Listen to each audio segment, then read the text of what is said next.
ቤቱን መበዝበዝሽን ጨርሰሻል ወይስ ገና ሌላም የመልከስከስ ሐሳባለሽ? ላፍሽ ለከት ይኑርሽ እንጂ እናትሽ ሆናለሁ እኮ። እኔ እንዳንቺ አይነት እናት ሊኖር ሮዛ የሉሊትን እናት ለዳዊት ሌባ ነች ይው ስትሰርቅ የቤቱን እቃ ሸክፋዛ ልትወጣ ስትል ያስቋት በማለት ትነግረዋለች። ዳዊትም በጣም ያዝናል። የሉሊትም እናት ቆይ ግን አንቺ ምን አይነት ሰው ነሽ? እውነት ለመናገር ጭንቅላትም ሆነ ልብ የለሽም። ምንስ ብታስቢ ነው? እኔ ምንም ነገር ለውስጥ አይደለም በማለት እና ታዲያ ምንድነው ስትል ከሰከሽ ሆድሽን መሙላት ከልጅሽ ጋር ያንቺንና እንዲሁም የልጅሽን ሆድ የሱን እየሞላው ያለ ደግሞ የቤቱን እቃ ለቃመሽ ይዘሽ ልትሄጂ ነው ወይ አንቺ ብላም ትላታለች። የሉሊትም እናት በጣም ታዝንና እባክሽን አንቺን በእግዚአብሔር እጅ የተያዘች እናት አለችሽ እባክሽን ብላም ስትለምናትኝ የኔ እናት እንዳንቺ ልክስክስ አይደለችም። ምክንያቱም ደግሞ ተልከስክሳና እንዲሁም ደግሞ ማንንም ተለማምጣ አትኖርም ብሎም ትላታለች። እኔስ ምን ስል ከሰከስና እንዲሁም ስለማመጥ አየሽ ብላም ስትላት አዎ ዳዊት እግር ላይ ወድቀሽ ልጅሽንና እንዲሁም አንቺ እንድትኖሩ የምታደርጊው እንደዛ ነው። እውነት ለመናገር የኔ እናት እንዳንቺ አይነት ብትሆን ኑሮ እናቴ ብዬም አልጠራትም ነበር በማለት አሁንም ትመልስላታለች። እየተጨቃጨቁ እያለ ሳሎን ምንጥቅ አድርጋ ልብሷን ብትስስ መሬት ላይ ስትዘረግፍባት ዳዊት ደረሰ። ዳዊትም ሲመጣ ምንድነው የተፈጠረው ብሎም ይጠይቃታል። ይኸው ይኸውልህ የቤቱን እቃ ለቃባ ይዛ ልትሄድ ስትል ደረስኩባት ብላም ትለዋለች። እናትን በጣም አዝነው ኧረ እባክሽን ልጄ ተይ እባክሽን ተይ ብለውም ሲለምኗት ይዛ ልጄ አትበሉኝ የሆንሽ አሮጊት ፎቃቃ ነገር ነሽ እኔ እንዳንቺ አይነት እናት የለኝም እያለች ልብሷን እየወጣች መሬት ላይ ዘረገፈ። ዝም ሲመጣ ልብሱ ተዝረክርኮ ሲያየው በጣም ነበር የዘነገጠው። እናም ምንድነው ብሎ ሮዛን ጠይቃት ራሷን አትጠይቃትም እንዴ ብላም ነበር ያለችው። እቺ ሴትዮ ወደ ቤቴ ያመጣት የኛን አለመኖር ተጠቅማ የቤቱን እቃ ሰብስባ እዛ ስትወጣ እጅ ከፍንጅ ያስቋትኝ ብላም ለዳዊት ትነግረዋለች። ስም ቁሞ ነበረ ያዝነው። ለሮዛ ምንም አይነት መልስ አልመለሰላትን ነበር። አየህ አንተንም አሳፈረችህ። ይኸው አንተ የማንንም ኮተታም እዚህ ሰብስበ ቤቴን ታስቦጠብጣለህ እያለች ስትናገረው የሉሊት እናት አንገቷን ደፍታ አለቀሰች፣ አዘነች። ስም በጣም አዝኖ ግን እኮ እኔ ነኝ እያዘዝኳቸው ብሎም ይላል። አንተ ምን እያሰብክ ነው ብላ ሮዛ በምትጠይቅበት ሰዓት ከዛም በኋላ ይህንን እኔ ነኝ ያዘዝኳቸው ምክንያቱም ደግሞ ባንቴኑ ስለታሰረ ለባንቴኑ የሚሆን ልብስ አዘጋጁልኝ ብዬ የተናገርኩት እኔ ነኝ። አየሽ ግን ምን ያክል እንደዚህ አይነት ነገር ሰው እንደዚህ አይነት ሰው እደውሽ እስኪ ራሽን ቆም ብለሽ ተመልከች ብሎም ይላታል። እንዲሁም ሮዛ በጣም ደነገጠች። ባንቴኑ ታስሯል ስትባል በመናደድ አየሽ ሮዛ አንቺ እኮ ማስተዋል የተሳነሽ ሴት ነሽ። ጭንቅላትሽ የተሸከመው ባዶ ምንም ነገር አይደለሽም። አንቺ አታመዛዝኝም። እናትም በጣም ይቅርታ የኔ ልጅ እኔ ጥፋተኛ ነኝ ብለውም ይናገራሉ። ዳዊትም እርሶ ምን አደረጉ ምን ሳጠፉ ብሎም በሚልበት ሰዓት የልትሄጅ ነው ስትለኝ መናገር ነበረብኝ እውነቱን ብላም ትመልስላለች። ሳም እውነት ለመናገር አንድ ቀን እድሉን ብታገኝ ከመስረቅ ወደኋላ የማቲ መሆኑን አውቃለሁ እያለች ግን ደግሞ ይቅርታ አድርጉልኝ ማዘር በማለት ትጠይቃለች። ግድ የለም የኔ ልጅ አዎ ብነግርሽ እኮ ይሁሉ ነገር አይፈጠርም ነበር ብላም መለሰችላት የሉሊት እናት። ሮዛም ግን ደግሞ በጣም ደንግጣለች። ባንቴኑ በምን ምክንያት ነው እየታሰረው ብላ ዴብን ጠይቀዋለች። ዴብም ደግሞ እኔ አላቅም ብሎም ሲመልስላት ሮዛም በብስጭት ቆይ አንተ ምን አይነት ሰው ነህ አንተ ቆይ እዛ አይደል እየመጣህ ያለኸው እኮ ብመጣም ግን ደግሞ መታሰሩን ሰማው እንጂ በምን ምክንያት ግን ደግሞ እንደታሰረ አልነገሩኝም ብሎም ዳዊት ይመልስላታል። እሺ በቃ ጭምታ እንኳን አልሰማም ወይ ብላም ስትጠይቀው አልሰማም ግን ደግሞ አንቺን ይህን ያክል ያስጨነቀሽና እንዲሁም ያስፈራሽ ምን ቢሆን ነው ብሎ ዳዊትም ይጠይቃታል።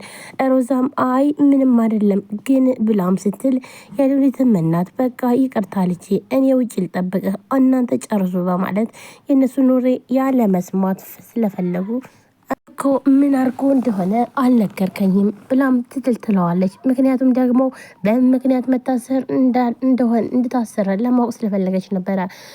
ልሽ በነግርሽስ ምን ያደርግልሻል ይላታል። ለመናገር ይሄ ልጅ እኮ ላንቺ በጣም ብዙ ዋጋ ከፍሏል። ስለዚህ አሁን ስላደረገው ነገር ነው እንጂ ማወቅ የፈለግሽው ለሱ ግን ምንም ነገር አልተጨነቅሽም። እናም ስለዚህ ደግሞ ዝም ማለት ነው የሚሻልሽ ይላታል። ምክንያቱም ደግሞ ባንቴኑ ለሮዛ በጣም ብዙ ዋጋ ከፍሎላታል። ልትሞት ከሞት አፋፍ ላይ ሆና እሱ ደሙን ለግሷት ነው እሷም እንድትኖር ወይም ደግሞ በአሁን ሰዓት ቆማ እንድታወራ ያደረጋት ባንቴኑ እንደሆነም ትረስተዋለች። ግን ደግሞ በምን አይነት ምክንያት እንደታሰረ ለወሬ እንጂ ባንቴኑ ራሱ በምን ጉዳት ደረሰበት አልደረሰበት የሚለው ነገር ለሷ ጭንቋ አልነበረም። እሺ ለማንኛውም አንተ ጋር አብሬ ልር ትላለች። ዴብ ደግሞ ጭራሽ ከሮዛ ጋር በፍጹም መታየትም ሆነ መገኘት አይፈልግም። ምክንያቱም ደግሞ በዚህ ምክንያት ነው ሔዋን ጋር ያጣላቸው ሔዋን ጋር እንዲለያዩ ያደረገችው። ስለዚህ ሮዛን አይኗን ማየትም አይፈልግም። እናም ስለዚህ አንቺ ማዘርሽ ጋር ሂጂ ይላታል። የኔ እናት እኮ ሉሊት አለችላት። ስለዚህ አንተ ጋር ሂጂ ባንቴኑን ማየት አለብኝ ብላም ትለዋለች። አያስፈልግም ብሎም ዳዊት ይመልስላታል። ሮዛን በጣም ትናደዳለች። ቆይ ለምንድን ነው እኔ እንዳለት የሚያደርገኝ ምን ባድርግ ነው ብላ ትበሳጫለች። ሰላም ጤና ይስጥልን ውድና የተከበራችሁ የቻናል ቤተሰቦች እንዴት ናችሁ? ለዚህ ቻናል አዲስ የሆናችሁ ሰብስክራይብ፣ ላይክ፣ ሼር በማድረግ ቤተሰቡ ነው። ቤተሰብ ናችሁ መቶ ወንድሞቼ ከልብ ነው የማመሰግነው። ውድ ቤተሰቦቼ እንግዲህ ዛሬም በአዲስ ቪዲዮ መጥቻለሁ። ትንሿ ሙሽራ ቀጣይ ክፍል ይዤላችሁ መጥቻለሁ። ሁላችሁም ቪዲዮ ላይክ፣ ሼር፣ ሰብስክራይብ እያደረጋችሁ ስለምታበረታቱኝ ከልብ አመሰግናለሁ። እንዲሁም አዲስ ከሆናችሁ ይህን ቻናል ሰብስክራይብ አድርጋችሁ የደወል ምልክቷን መጫናችሁን አትርሱ። በየጊዜ በሰዓቱ የምንለቃቸው ቪዲዮዎች ለእናንተ ተደራሽነት እንዲያገኝ ያደርጋል ማለት ነው። ሁላችሁም ወዳችሁ ፈቅዳችሁ ስለምትከታተሉን ከልብ አመሰግናለሁ። ውድ ቤተሰቦቼ ባካችሁ ላይክ ማድረጋችሁን አትርሱ። ዛሬም ትንሿ ሙሽራ ቀጣይ ክፍል ሮዛ የሉሊትን እናት ሌባ ልትሰርቅ ልብሱን ሰብስባ እኛ ለመኖራችን ተጠቅማ ይዛ ልትሄድ ደረስኩባት ብላም ለዳዊት ትነግረዋለች። ዳዊትም ግን ደግሞ የሉሊትን እናት ባንቴኑ ታስሯል። ስለዚህ ለባንቴኑ አንዳንድ ልብሶች ያስፈልጉታል። እናም እሱን አዘጋጅተው ጠብቁኝና አብረን እንሄዳለን ብሎት ነበረ። ስለዚህ የሉሊትን እናት የያዘችው የባንቴኑን ልብስ እንጂ በፍጹም የስርቆት አልነበረም። በዚህም በጣም ተዋረደች። ዳዊትም በጣም አዘነ። እናም እሱ እንዳዘዛቸውና ነገር ግን ደግሞ አንቺ ቆይ ግን ጭንቅላሽን ምንድን ነው የምትጠቀኝበት ብሎም ይመልስላታል። ሉሊት እናትም ባንቴኑ በምክንያት ነው የታሰረው ምን ቢሆን ነው ብለውም ዳዊትን ጠይቁታል። እናም ባንቴኑ ደግሞ ብቻ ትንሽ ኬዙ ከባድ ሳይሆን አይቀርም ብሎም ይላታል። እና ታዲያ ንጹህ ከሆነ ይለቀቃል ወይ ብሎም ሲጠይቁት አይ እስኪ ድንገት ትንሽ ሊቆይ ይችላል፣ ይህ ደግሞ ኬዙ ከባድ ከሆነ ትንሽ ሊከብድ ይችላል ነገሮች ሁሉ፣ ለማንኛውም ግን እናስተካክላለን ብሎም ይላል። ቆይ ግን ይህን ያክል የሰው ነፍስ አጥፍቷል እንዴ ባንቴኑ ብላ የሉሊትን እናት ትጠይቃለች። አዎ እንደዛ ነገር መሰለኝ ብለውም ሲሉ በጣም ይደነግጣሉ። በስመ አብ ወልድ ቆይ እንዴት እንደዚህ ማዘር ቆይ ግን ስለ አደንዛዥ እጽ ያውቃሉ ብሎም ዳዊት ይጠይቃታል። በፍጹም የኔ ልጅ እኔ ምን ብዬ ይህንን አውቃለሁ ብለውም የሉሊት እናት ይመልሳል እኮ ከዚህም በፊት አቶ መሰለ የሆነ እንደዚህ አይነት ነገር ተይዞበታል የሚባል ወሬ ሰምቻለሁ። ቆይ ግን እንደዛ ነው እንዴ ብላም የሉሊት እናት ጠይቃለች። አዎ እንደዛ ነው። ይህ ማለት እንግዲህ ሰዎችን በቁማቸው አደንዝዞ የሚገልና እንዲሁም የሚቀብር መጥፎ ነገር ነው ብሎም ይላታል። ግን ይህን ያክል ነው ወይ ብላም ትላለች።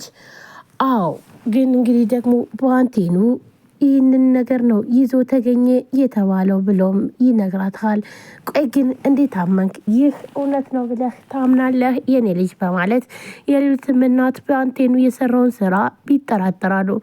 አይ እሱን እንግዲህ